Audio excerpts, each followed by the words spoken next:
Kriminalforsorgens nye struktur skal give et bedre flow på tværs af organisationen. Vi skal sikre klienten et mere sammenhængende forløb og mindske tilbagefaldet til kriminalitet. Den nye struktur kommer til at bestå af 4 regioner og et slankt direktorat. Driften flyttes fra direktoratet til regionerne, så den kan varetages tættere på personalet og klienten.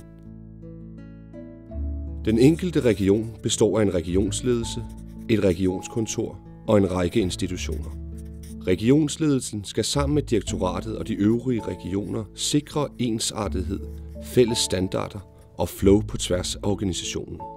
Institutionerne får bedre mulighed for at koncentrere sig om arbejdet med klienterne. Kriminalforsorgen får en samlet koncernledelse, som består af direktøren samt cheferne for de 4 regioner og de 3 centre fra direktoratet. Dermed vil alle dele af kriminalforsorgen være repræsenteret i den strategiske ledelse og arbejde tæt sammen om en fælles retning. Derudover etablerer vi en række faglige partnerskaber med repræsentation fra hver region og direktoratet.